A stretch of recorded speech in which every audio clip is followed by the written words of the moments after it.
இன்றைக்கி ஒரு விசேஷித்த நாள்.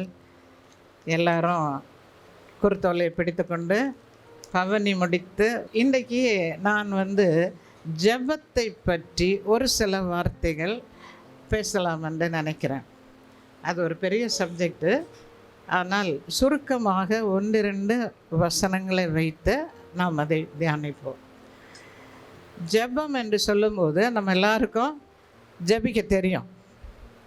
சின்ன பிள்ளைகள் முதல் பெரியவர்கள் வரைக்கும் நாம் ஜெபிக்கிறோம் இல்லையா? எப்போதுமே ஜெபிக்கிறோம். சபையில் ஜெபிக்கிறோம், வீட்டில் குடும்ப ஜெபம் பண்ணுறோம், தனியாக ஜெபிக்கிறோம். எப்போதுமே ஜெப வாழ்க்கையிலே நாம் எல்லாரும் இருக்கிறோம். ஆனால் எப்படி ஜெபிப்பது என்பது தான் சில நேரங்களில் அது நம்முடைய கட்டுப்பாட்டுக்குள்ளே இல்லாதபடி போய்விடுகிறது. அதை பற்றி தான் நாம் இன்றைக்கு பார்க்குறோம். சாதாரணமாக நாம் ஜெபத்திலே நாம் கேட்குறோம். நீங்கள் எதை கேட்டாலும் கொடுப்பேன்னு சொன்னீங்களே, நான் கேட்குறேன். உங்கள் நாமத்தினாலே கேட்டால் கொடுப்பேன்னு சொன்னீங்களே, அதை அப்படி நான் கேட்குறேன். ஆண்டவருடைய வாக்கு தத்தங்களை பிடித்து ஜெபிக்கிறோம். சில வேளைகளிலே உணர்ச்சி வசப்பட்டு அழுது ஜெபிக்கிறோம். சில வேளைகளிலே புலம்பி ஜெபிக்கிறோம். சில வேளைகளிலே அதையும் தாண்டி உபவாசித்து கூட அநேக நேரங்களில் அநேக காரியங்களுக்காக நாம் ஜெபிக்கிறோம் இல்லையா? இன்றைக்கி வேதத்திலேருந்து ஒரு சில வசனங்களை பார்ப்போம், எடுத்துக்கொள்வோம். மார்க் சுவிசேஷம் 9வது அதிகாரம் 17, 18, 19 வசனம். அப்போது ஜனக்கூட்டத்தில் ஒருவன் அவரை நோக்கி, போதகரே, ஊமையனான ஒரு ஆவி பிடித்த என் மகனை உம்மிடத்தில் கொண்டு வந்தேன். அது அவனை எங்கே பிடித்தாலும் அங்கே அவனை அலைக்கழிக்கிறது. அப்போது அவன் நுரை தள்ளி பல்லை கடித்து சோர்ந்து போகிறான். அதை துரத்திவிடும்படி உம்முடைய சீஷரிடத்தில் கேட்டேன், அவர்களால் கூடாமற் போயிற்று என்றான். அவர் பிரதியுத்தரமாக, விசுவாசமில்லாத சந்ததியே, எதுவரைக்கும் நான் உங்களோடு இருப்பேன், எதுவரைக்கும் உங்களிடத்தில் பொறுமையாக இருப்பேன், அவனை என்னிடத்தில் கொண்டு வாருங்கள் என்றார். இங்கே சீஷர்கள் ஒரு வியாதியஸ்தனை சீஷர்களிடத்தில் கொண்டு வராங்க. ஜெபிக்கும்படியாக, விடுதலை கிடைக்கும்படியாக கொண்டு வராங்க.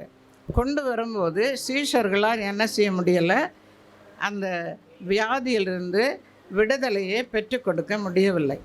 அதை என்ன செய்கிறாங்க, அந்த பர்டிகுலர் அந்த தகப்பன் சொல்லுகிறாரு இயேசுவிடத்தில், இயேசுவே, நான் உங்கள் சீஷர்கள்ட்ட கேட்குறேன், அவங்களால இது முடியலை அப்படின்னு சொல்லும்போது அவர் என்ன சொல்கிறாரு, விசுவாசம் இல்லாத சந்ததியே அப்படின்னு சொல்கிறார். இப்போது ஜெபத்திற்கும் விசுவாசத்துக்கும் ஒரு தொடர்பு இருக்கிறது. விசுவாசம் இல்லாமல் நாம் எதை கேட்டாலும் அதை பெற்றுக்கொள்ள முடியாது. இங்கே சீஷர்கள் ஜெபிக்கிறார்கள், அந்த வியாதியிலிருந்து அந்த வியாதியஸ்தனுக்கு விடுதலை கிடைக்கல. அதே அதிகாரத்தில் 28, 29 வசனம். வீட்டில் அவர் பிரவேசித்த போது அவருடைய சீஷர்கள் அதை துரத்திவிட எங்களால் ஏன் கூடாமற் போயிற்று என்று அவரிடத்தில் தனித்து கேட்டார்கள். அதற்கு அவர், இவ்வகை பிசாசு ஜபத்தினாலும் உபவாசத்தினாலுமே அன்றி மற்ற எந்த விதத்தினாலும் புறப்பட்டு போகாது என்றார். ஜபத்தினாலும் உபவாசத்தினாலுமே அன்றி வேறு எவ்விதத்தினாலும் இந்த பிசாசு புறப்பட்டு போகாது. எந்த பிசாசை பற்றி சொன்னார் தெரியுமா? வியாதியாகிய பிசாசை பற்றி சொல்லலை, விசுவாசத்தை பற்றி சொல்லுகிறார். விசுவாசத்தை தான் பிசாசு என்று சொல்லுகிறார். இங்கே 19வது வசனத்தில் சொல்லுகிறார், விசுவாசம் இல்லாத சந்ததியே, எதுவரைக்கும் நான் உங்களோடு கூட இருப்பேன் என்று கேட்கிறார். அப்போது விசுவாசியாமல் அந்த சீஷர்கள் கேட்டதினால்தான் அவர்களுக்கு அந்த வியாதியிலிருந்து அந்த சகோதரனுக்கு விடுதலை கிடைக்கல. அப்போது இந்த விதமான பிசாசு, விசுவாசம் ஆகிய இந்த பிசாசு உபவாசத்தினாலும் ஜபத்தினாலும் தான் போகும். விசுவாசம் இல்லாமல் இருப்பது உபவாசத்தினாலும் ஜபத்தினாலும் தான் இதை மாற்ற முடியும் என்று இயேசுவானவர் சொல்லுகிறார். யார்கிட்ட? சீஷர்கள் கேட்குறாங்க, ஏன் ஆண்டவரே, அவங்க வந்தாங்களே, எங்களால் ஏன் விடுதலை வாங்கி கொடுக்க முடியலை, ஏன் அந்த சகோதரன் விடுதலை பெற்றுக்கொள்ளலைன்னு கேட்டதுக்கு அவர் சொல்லுகிற பதில் இதுதான். இதே தான் நாமும் செய்கிறோம். அநேக முறையில் விசுவாசம் இல்லாமல் நாம் ஆண்டவரிடத்தில் ஜெபிக்கிறதுனால நமக்கு விடுதலை கிடைக்கல. ஆனால் நம்ம என்ன நினைக்கிறோன்னா, திருப்பி திருப்பி திருப்பி ஆண்டவரிடத்தில் கேட்குறோம், எனக்கு கிடைக்கல, எனக்கு கிடைக்கல, ஏன் ஆண்டவரே, ஏன் எனக்கு விடுதலை கிடைக்கல, ஏன் இந்த வியாதியிலேருந்து விடுதலை கிடைக்கல, ஏன் இந்த காரியம் எனக்கு நடக்கலை அப்படின்னு திரும்ப திரும்ப திரும்ப நம்ம கேட்குறோம், உபவாசிக்கிறோம், புலம்புறோம், அழுகிறோம். காரணம் என்னவென்றால் விசுவாசம் இல்லை. விசுவாசம் உள்ள ஜெபம் என்ன செய்யும்? பிணியாளியை ரட்சிக்கும். இந்த இடத்துல விசுவாசம் இல்லாமல் இருப்பதனால தான் நாம் திரும்ப திரும்ப திரும்ப ஒரே காரியத்துக்காக ஜெபிக்கிறோம். பல ஆண்டு ஜெபிக்கிறோம், பல மாதங்கள் ஜெபிக்கிறோம், அழுகிறோம், புலம்புகிறோம். இதுதான் காரியம். அப்படியானால் நம்முடைய விசுவாசம் பெருக வேண்டும். கிறிஸ்தவ ஜீவியம் என்பது விசுவாசத்தில் தான் இருக்குது. அதனுடைய சாவியே விசுவாசம்தான். கிறிஸ்தவ ஜீவத்தின் சாவி விசுவாசம்தான். விசுவாசம் இல்லாமல் இருந்தால் நாம் எதையும் ஆண்டவரிடத்திலிருந்து பெற்றுக்கொள்ளவே முடியாது. ஒரு பெரிய மலையை பார்த்து பெயர்ந்து போன்னு சொன்னாலும் போகும் என்று ஆண்டவர் சொல்லுகிறார். அதுக்கு எவ்வளோ விசுவாசம் தேவை? கடுகளவு விசுவாசம் தான் சொன்னார். கடுகு மிக சிறிய ஒன்று, அது பூரணமானது. அதில் பழுதில்லை, உருண்டையாக இருக்கிறது. பூரணமான விசுவாசம் கொஞ்சமாக இருந்தால் போதும், நிறைய தேவையில்லை. கடுகளவு விசுவாசம் இருந்தால் போதும், நம்முடைய காரியங்கள் நமக்கு சாத்தியமாக முடியும். இல்லை என்றால் ஆண்டு காலம் அழுது அழுது அழுது உபவாசித்து ஜெபிக்க வேண்டியதான். இப்போ உபவாசம் எதுக்காக இருக்க வேண்டும் என்றால், வியாதிக்காக அல்ல, குறிப்பிட்ட காரணங்களுக்காக அல்ல. எதற்காக ஜெபிக்க வேண்டும்? நம்முடைய விசுவாசம் பெருகும்படியாக ஜெபிக்க வேண்டும். எதற்காக ஜெபிக்க வேண்டும்? விசுவாசம் பெருகணும். விடுதலைக்காக ஜெபம் தேவையில்லை. ஆண்டவரே, என்னுடைய விசுவாசத்தை வர்த்திக்க பண்ணுங்க, எனக்கு விசுவாசத்தை தாங்க, என்னுடைய அவிசுவாசம் நீங்கும்படி செய்யும். அதுக்காக தான் நாம் வாசித்து ஜெபிக்க வேண்டும். சபை ரொம்ப கவனமாக கவனிக்கணும். அடிக்கடி உபவாச ஜெபம் பண்ணுறோம். எதுக்கு? அவிசுவாசம் நீங்கும்படியாக உபவாசிக்க வேண்டும். கடுகளவு விசுவாசம், பெரிய மலையளவு அவிசுவாசம் இருந்தால், எனக்கு முன்னாலே தெரியும், என்னதான் ஜெபிச்சாலும் இந்த வியாதி சோகம் ஆகாதுன்னு எனக்கு முன்னாலே தெரியும். இந்த வியாதி வந்தால் விடுதலை இல்லை, அது அவ்வளோதான், மரணம்தான் அப்படின்னு இருதயத்தின் ஆழத்தில் ஒரு மனிதன் சொல்லி கொண்டு இருக்கிறான். ஆனால் வெளிப்புறமாக ஆண்டவரே விடுவியும், ஆண்டவரே விடுவியும் என்று கேட்குறோம். அது விசுவாசம் அல்ல. எப்படிப்பட்ட வியாதியாக இருந்தாலும் சுகம் ஆகுமா ஆகாதா? ஆகும். ஆண்டவருடைய வார்த்தையின்படி கடுகளவு விசுவாசம்தான். அதுக்காக திருப்பி திருப்பி திருப்பி ஆண்டவரே விடுதலை தாரும், விடுதலை தாரும், அது அவிசுவாசத்தை குறிக்கிறது. ஆண்டவரிடத்தில் விசுவாசமாக இருந்தால் படிப்படியாக படிப்படியாக ஆண்டவர் அதிலிருந்து நமக்கு விடுதலை கொடுப்பார். இன்னொரு பகுதியை பார்ப்போம். மார்க்கு சுவிசேஷம் 4வது அதிகாரம் 37 40 வரை. அப்போது பலத்த சுழல் காற்று உண்டாகி படகு நிரம்பத்தக்கதாக அலைகள் அதன் மேல் மோதிற்று. கப்பலின் பின்னணியத்தில் அவர் தலையணையை வைத்து நித்திரையாய் இருந்தார். அவர்கள் அவரை எழுப்பி, போதகரே, நாங்கள் மடிந்து போகிறது, உமக்கு கவலையா இல்லையா என்றார். அவர் எழுந்து காற்றை அதட்டி கடலை பார்த்து, இறையாதே, அமைதலாக இரு என்றார். அப்போது காற்று நின்று போயிற்று, மிகுந்த அமைதல் உண்டாயிற்று. பாருங்க, இயேசுவானவர் என்ன செய்கிறாரு? தலையணை வச்சு சுகமாக நல்ல கம்ஃபர்டபுளாக தூங்கிட்டு இருக்காரு. எங்கே? படவில். எந்த படவில்? நம்ம சவாரி பண்ணுற படவில் தான். நம்முடைய வாழ்க்கையாகிய படகுல அவர் என்ன செய்கிறார்? ரொம்ப சௌகரியமாக தலையணை வச்சு நல்லா தூங்கிட்டு இருக்கார். ஆனால் நமக்கு தெரியலை, அவர் நம்ம கூட இருக்கிறாருன்னு உள்ளது நமக்கு தெரியலை. ஐயோ ஐயோன்னு கத்துறோம், பிரச்சனை, கழுத்தை பிடிக்குது. அவருக்கு தெரியுமா இல்லையா? தெரியும். அவர் நம்மகிட்ட தான் இருக்கார், நம்ம கூடவே தான் இருக்கிறாரு, தூங்கிட்டு தான் இருக்கிறாரு. அவருக்கு தெரியும் இந்த பிரச்சனை எவ்வளவு ஆழம், இது எவ்வளவு பெரிய பிரச்சனை, இதனால என் பிள்ளை எவ்வளவு கஷ்டப்படுவா என்னுடைய மகன் எவ்வளவு துக்கப்படுவான் அப்படின்னு அவருக்கு நல்லாவே தெரியும். ஆனால் நம்ம என்னமோ அவருக்கு தெரியாத மாதிரி எல்லா பிரச்சனையும் ரொம்ப விலைவாரியாக அவர்கிட்ட என்ன செய்கிறோம், விளக்குகிறோம். விளக்க வேண்டிய அவசியமே இல்லை. அவர் நம்முடைய படவில் தான் இருக்காருங்க, நம்ம கூடவே தான் இருக்கிறாரு. தூங்கிட்டு இருக்காரு, நல்ல சுகமாக தூங்கிட்டு இருக்காரு. அப்போ இயேசு நம்ம கூட இருக்கும்போது கவலைப்படணுமா வேண்டாமா? கவலைப்படணுமா வேண்டாமா? வேண்டாம். அவர் நம்ம கூட தானே இருக்கிறாரு, கவலைப்பட தேவையில்லை. நம்முடைய கஷ்டம், நம்முடைய பாதை, நாம் எப்படி போய் கொண்டிருக்கிறோம் எல்லாமே அவருக்கு தெரியும். அவர் அமைதலாக இருந்து பார்த்து கொண்டிருக்கிறார். அழுகிறவர்களுடனே அழுங்கள் என்று வேதத்தில் சொல்லப்பட்டிருக்கு. அவர் நம்ம கூட இருக்கிறாருன்னா நாம் அழும்போது அவரும் என்ன செய்கிறார், அதில் பங்கெடுத்து கொள்ளுகிறார். நம்முடைய கஷ்டத்திலேயும் அவர் பங்கெடுத்து கொள்கிறார். அதை தாங்குவதற்கான பலத்தையும் அவர் நமக்கு தராரா இல்லையா?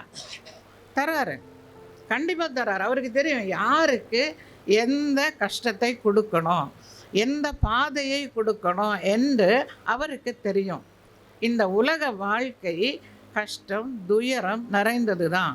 ஆனால் நாம் ஆண்டவருடைய பிள்ளைகளுக்கு இதையும் தாண்டி ஒரு மேலான ஒரு வாழ்க்கை இருக்கிறது.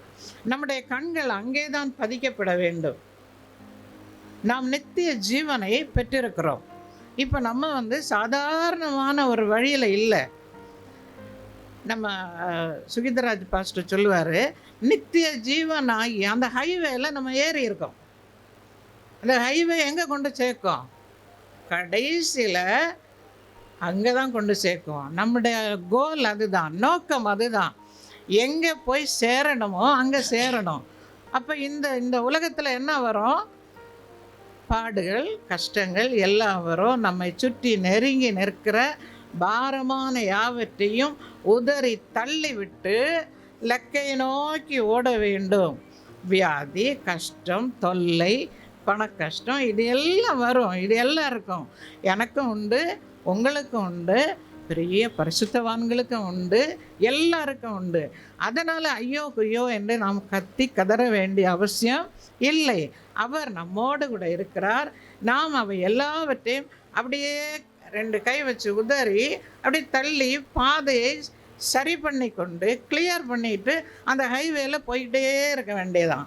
இந்த பக்கம் பார்த்தாலும் என்ன ஆகும்? பிரச்சனை ஆகிடும். இந்த பக்கம் பார்த்தாலும் பிரச்சனை ஆகிடும். நாம் நேரே பார்த்து கொண்டு நேராக நாம் நடந்து நம்முடைய பாதையை செவ்வாய்ப்படுத்தி கொண்டு பயணம் செய்து கொள்ள வேண்டும். இதுதான் விசுவாச வாழ்க்கை என்பது. இன்றைக்கி மத்தேயு சுவிசேஷம் 6வது அதிகாரம் எடுப்போம். நம்முடைய ஆண்டவர் நமக்கு ஜெபிக்க வேண்டிய ஒரு ஜெபத்தை சொல்லி கொடுத்துருக்கிறார். மாடல் ப்ரேயரை நமக்கு சொல்லி கொடுத்துருக்கிறாரா இல்லையா? சொல்லி கொடுத்துருக்கார். எப்படி ஜெபிக்கணும், எப்படி ஜெபிக்க வேண்டும் என்று அவர் நமக்கு சொல்லி கொடுத்துருக்கிறார். அதில் எல்லா வசனமும் வேண்டாம், 7-8 வசனத்தை மட்டும் பார்ப்போம். அன்றியும் நீங்கள் ஜெபம் பண்ணும்போது அஞ்ஞானிகளைப் போல வீண் வார்த்தைகளை அளப்பாதேயுங்கள். அவர்கள் அதிக வசனிப்பினால் தங்கள் ஜெபம் கேட்கப்படும் என்று நினைக்கிறார்கள். அவர்களைப் போல நீங்கள் செய்யாதிருங்கள். உங்கள் பிதாவை நோக்கி நீங்கள் வேண்டிக் கொள்வதற்கு முன்னமே உங்களுக்கு இன்னது தேவை என்று அவர் அறிந்திருக்கிறார். நீங்கள் ஜெபம் பண்ண வேண்டிய விதமாவது பரமண்டலம் இருக்கிற போதும். அதாவது அஞ்ஞானிகளைப் போல வீண் வார்த்தையை அளப்பாதேயுங்கள். ஜெபம் பண்ணும்போது இப்போ அஞ்ஞானி ஞானி என்று 2 பிரிவு இருக்குது. நாம் எல்லாரும் எந்த பிரிவை சேர்ந்தவர்கள்? ஞானிகள். நம்ம எல்லாரும் ஞானிகள். அதனால தான் இங்கே உட்கார்ந்துக்கிட்டு இருக்கோம். அஞ்ஞானிகள் எங்கே இருக்கிறாங்க? அப்போது நாம் எல்லாரும் அஞ்ஞானிகளைப் போல வீண் வார்த்தையை அளப்பாதீங்கள் என்று சொல்லி, இது இயேசுவானவருடைய வாயிலிருந்து வந்த வார்த்தை. இது பவுலப்போஸ்தலன் எழுதின வார்த்தை அல்ல, அவர் தன்னுடைய வாயை திறந்து பேசின வார்த்தை. வீண் வார்த்தையை அளப்பாதீங்கள். நாம் எப்படி ஜெபிக்கிறோம்? நம்முடைய ஜெபத்தில் வீண் வார்த்தை இருக்கா? ஜெபத்தை பற்றி நாம் எடுத்துக்கொண்டால் கேட்டதையே திரும்ப திரும்ப கேட்குறோம். அழுது அழுது கேட்குறோம். நிறைய வார்த்தை போட்டு ஜெபிச்சா ஆண்டவர் கேட்டுருவாருன்னு நினைக்கிறோம். நிறைய ஸ்டாண்டர்ட் குவாலிட்டி ப்ரேயர். அதாவது நான் 2 மாதத்துக்கு முன்னே ஒரு ஊழியக்காரர் என்னிடத்துல தொலைபேசி மூலமாக பேசுகிறார். ஐயாவை தெரியும்மா, உங்களை தெரியும், நான் வந்திருக்கிறேன், நான் இந்த இடத்துல ஊழியம் செய்கிறேன்னு சொல்கிறார்.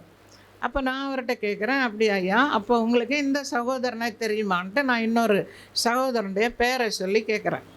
ஆமாம்மா தெரியும், அந்த தம்பி தான், சபையும் இல்லை ஒன்றும் இல்லை, அப்படியே சுற்றிட்டு இருக்கிறாரு. ஒரு நாள் நான் அவரை கூப்பிட்டு சரி அவரை பயன்படுத்திக்கலாம் அப்படின்னு சொல்லி அவரை கூப்பிட்டு ஒரு ஜெபம் பண்ணும்படியாக சொன்னேன். இவர் எப்படி ஜெபிக்கிறார் பார்க்கலான்னு ஜெபிக்கும்படியாக சொன்னேன். நல்லா தான் ஜெபிச்சார், நல்ல ஸ்டாண்டர்டாக இருந்து ப்ரேயர் அப்படின்னு சொன்னார். நாமெல்லாம் ஒரு ஜெபத்தை பார்த்து நாம் குவாலிட்டி ப்ரேயரா இல்லை குவாலிட்டி இல்லாத ப்ரேயரா என்று மதிப்பீடு கொடுக்கக்கூடிய நிலையில்தான் நம்ம இருக்கிறோம். அவர் மட்டுமல்ல, நாமும் அப்படி தான் இருக்கிறோம். சபையில் இப்போ ஒருத்தரை ஜெபம் பண்ண சொன்னால் அவங்க வாக்குத்தத்தங்களை வச்சு ஜெபிக்கிறாங்களா, சத்தமிட்டு ஜெபிக்கிறாங்களா, போராடி ஜெபிக்கிறாங்களா, இப்படியெல்லாம் பார்த்து அந்த சிஸ்டர் ரொம்ப நல்லா ஜெபிப்பாங்க, இந்த சகோதரன் ரொம்ப அருமையாக ஜெபிப்பார், சூப்பராக இருக்கும் ஜெபம் அப்படி என்று சொல்லுகிறோம். ஆனால் அந்த ஜெபம் ஆண்டவருக்கு முன்பாக அந்த ஜெபம் கேட்கப்பட்டதா இல்லையா, அது வீண் வார்த்தையை அலப்பி ஜெபித்த ஜெபமா இல்லையான்னு யாருக்கு தெரியும்? அவருக்கு தான் தெரியும். நாம் மதிப்பீடு போடுகிறோம். ஒரு குழந்தை இது இந்த சர்க்கிளில் இல்லாத ஒருவரிடம் நம்ம கூப்பிட்டு நம்ம ஜெபம் பண்ணுவோமா, நீங்கள் கொஞ்சம் ஜெபிக்கிறீங்களான்னா அவங்க என்ன சொல்லுவாங்கன்னா, இல்லைங்க உங்களை மாதிரி எனக்கு ஜெபம் பண்ண தெரியாது, ஏதோ நான் வார்த்தைகளை சொல்லுவேனே ஒழிய நீங்கள் ஜெபிக்கிற மாதிரி அந்த ஒரு சரளமான ஒரு ஜெபம் எனக்கு வராதுன்னு சொல்லுவாங்க. உண்மையாக ஆண்டவர் எந்த ஜெபத்தை தான் கேட்குறாரு, அந்த ஜெபத்தை தான் கேட்குறாரு, அதுதான் எதிர்பார்க்குறாரு. வீண் வார்த்தைகளை அலப்புகிற நம்முடைய ஜெபத்தை அவர் கேட்கலைன்னு நான் சொல்லலை. நாம் நம்முடைய ஜெபத்தை மாற்றிக்கொள்ள வேண்டும். ஜெபத்தில் வீண் வார்த்தைகள், நாம் அதிக வார்த்தைகளை போடுவதனால, அதிக வசனத்தினால நம்முடைய ஜெபம் கேட்கப்படாது.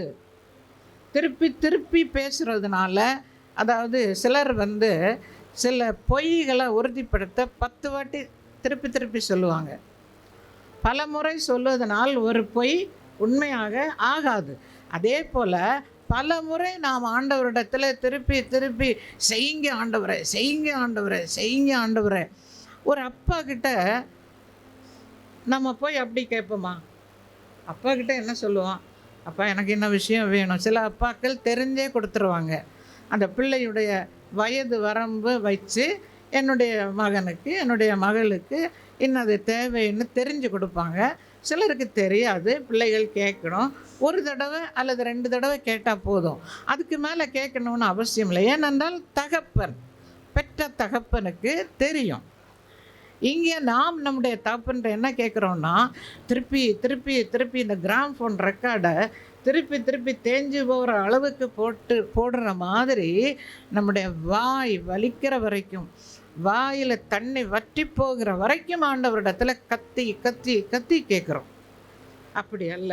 அந்த கான்செப்டை நம்ம மாற்றிக்கொள்ள வேண்டும். வீண் வார்த்தைகளை அந்த வசனத்தை திருப்பி வாசிப்பா 6:7. அன்றியில் நீங்கள் ஜெபம் பண்ணும்போது அஞ்ஞானிகளைப் போல வீண் வார்த்தைகளை அளப்பாதேயுங்கள், அவர்கள் அதிக வசனிப்பினால் தங்கள் ஜெபம் கேட்கப்படும் என்று நினைக்கிறார்கள். அதிக வசனிப்பினால், அதிக வசனிப்பு, அதிக வார்த்தைகள், அதிக சப்தம், அதிக பேச்சு, அதனால தங்களுடைய ஜெபம் கேட்கப்படும் என்று அஞ்ஞானிகள் நினைக்கிறார்கள். நாம் எல்லாரும் ஞானிகள் இல்லை என்றால் ஞானிகளாக நாம் நம்மை மாற்றிக்கொள்ள வேண்டும். அடுத்த வசனம், அவர்களைப் போல நீங்கள் செய்யாதிருங்கள், உங்கள் பிதாவை நோக்கி நீங்கள் வேண்டிக் கொள்கிறதற்கு முன்னமே உங்களுக்கு என்ன தேவை என்று அவர் அறிந்திருக்கிறார். அவர் அறிந்திருக்கிறார். நமக்கு என்ன தேவைன்னு அவருக்கு தெரியும். நம்ம கேட்கணும்னு அவசியமே இல்லை. நம்முடைய நினைவு ஒன்றாக இருக்கலாம், அவருடைய நினைவு இன்னும் நம்முடைய நினைவு அவருடைய நினைவு அல்ல. ஆனால் அவர் நம்முடைய படகுல தான் அவர் ட்ராவல் பண்ணிட்டு வராரு. நம்ம பற்றி அவருக்கு நல்லா தெரியும். கால்குலேஷன் எல்லாம் அவர் கையில் இருக்குது. நாம் ஒரு கணக்கை போட்டு அவர் கையில் நாம் கொடுக்க தேவையில்லை. ஆனபடியினால நம்முடைய ஜெபத்துடைய பாணியை என்ன செய்ய வேண்டும்? மாற்றிக்கொள்ள வேண்டும். சரியா? ஜெபம் என்பது ஒரு ஆண்டவருக்கும் நமக்கும் உள்ள ஒரு ரிலேஷன்ஷிப்பை டெவலப் பண்ணுறது தான். இப்போ ஃபோனில் பேசுகிறோம். இப்போ எல்லார் கையிலையும் ஃபோன் இருக்குது. ஒரு நண்பன்கிட்ட பேசுகிறோம், ஒரு உடன் பிறந்த சகோதரன்கிட்ட பேசுகிறோம். பேசும்போது எப்படி பேசுவோம்? ஹலோன்னு கேட்டுட்டு கட கட கட கட கட கட கடன்னு நம்ம சைடு உள்ளதெல்லாம் பேசுவோமா? நீ எப்படி இருக்க? அப்போ அவங்க சொல்லுவாங்க. அடுத்தது நான் எப்படி இருக்கேன் இப்படின்ற மாதிரி நம்முடைய காரியத்தை நம்ம சொல்லுவோம், அவங்க காரியத்தை அவங்க சொல்லுவாங்க. அதில் தான் என்ன ஆகுது? ரிலேஷன்ஷிப்பு டெவலப் ஆகுது இல்லையா? ஃபோனை எடுத்துகிட்டு கட கட கட கட கடன்னு நம்முடைய காரியத்தையே சொல்லிகிட்டு இருந்தால் என்ன சொல்லுவாங்க? அட போரு, ஃபோன் எடுத்தால் எது பாட்டுக்கு அவன் காரியத்தை தான் பேசுகிறான், நம்மளை பற்றி கேட்கவே மாட்டேங்கிறான், என்ன ஏதுன்னு விசாரிக்க. அது ரிலேஷன்ஷிப் ஆகாது. அது நம்முடைய பெருமையை எடுத்து சொல்லுவது. அது மற்றவர்களுக்கு அது ஒரு ரிலேஷன்ஷிப் மெயின்டைன் பண்ணணும்னா நாமும் பேசணும், அவங்களும் பேசணும். இரு தரப்பிலையும் கருத்தை பரிமாற்றிக் கொள்வது. இப்போ ஆண்டவரோடு நாம் ஒன் வே கம்யூனிகேஷன் தான் பண்ணுறோம். ஜெபம் என்பது டூ வே கம்யூனிகேஷன். அவர் சொல்லுவதை நம்ம கேட்கணும், நாமும் அவர்கிட்ட பேசணும். ஒன் வே கம்யூனிகேஷன்னால் நன்மை பிறக்காது, நாம் எதிர்பார்க்கிற நன்மை பிறக்காது. டூ வே கம்யூனிகேஷன் வேணும். ஆண்டவருடைய வசனத்தை வாசிக்கணும், வசனம் என்ன சொல்லுகிறதுன்ட்டு நாம் பார்க்கணும். ஒரு வசனத்தை வாசித்தாலும் அதை ஆராய்ந்து அந்த வசனத்தில் என்ன சத்து இருக்குது, எனக்கு என்ன அதில் சொல்லப்பட்டிருக்கு, அப்படி என்று ஆண்டவர் என்ன சொல்லியிருக்கிறார் என்று சொல்லி அதை ஆராய்ந்து சிந்தித்து அதன் பிறகு நாம் ஆண்டவரிடத்தில் பேசணும். அப்போ ஜெபம் என்று சொல்வது டூ வே கம்யூனிகேஷனாக இருக்க வேண்டும். அதுதான் ரிலேஷன்ஷிப்பை மெயின்டைன் பண்ண முடியும். இல்லது ஒரு நாள் 2 நாள் பேசலாம், ஆண்டவரிடத்தில் எப்போது ஆண்டவரை எனக்கு அதை தாங்க தாங்க தாங்க அப்படின்னு சொல்லிகிட்டு இருந்தால் ஆண்டவர் என்ன பண்ணுவார்? இப்போ நம்ம தான் ஒரு ஃப்ரெண்டுக்கிட்ட அழுதுகிட்டே இருக்கோம். என்ன சொல்லுவாங்க? ஏன்டா சும்மா ஓனை எடுத்தால் ஓயாமல் கரைச்சலாக இருக்க, அழுதுகிட்டே இருக்க, ஒரு நாள் சந்தோஷமாக இருக்க மாட்டேங்கிறியே, ஏன் இப்படி குறை சொல்லிக்கிட்டே இருக்க, அழுதுகிட்டே இருக்க அப்படின்னு தான் கேட்பாங்க.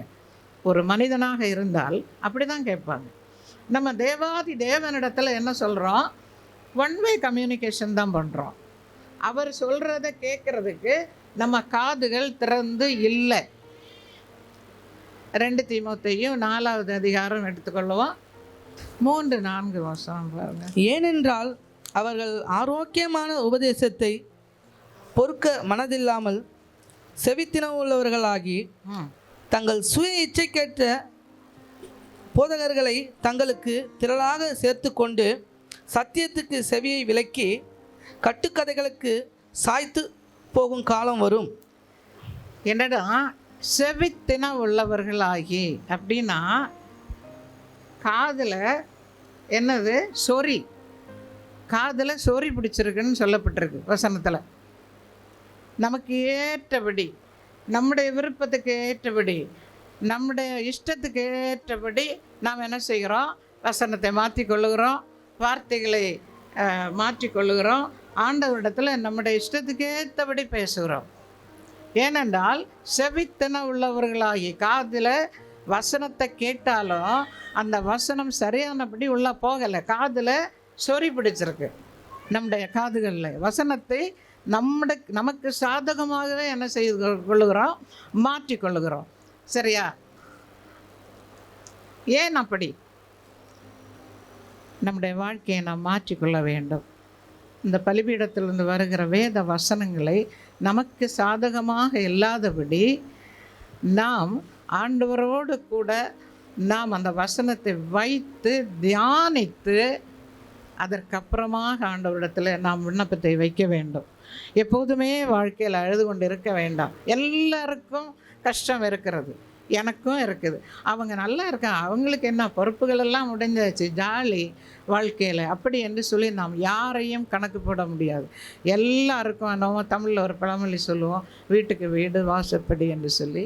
எல்லாருக்கும் அவருடைய வாழ்க்கையில் அவரவருக்கு ஏற்றபடி சரீர கஷ்டம் இருக்குது, குடும்ப கஷ்டம் இருக்குது, பண கஷ்டங்கள் இருக்குது, எல்லா கஷ்டங்களும் இருக்குது.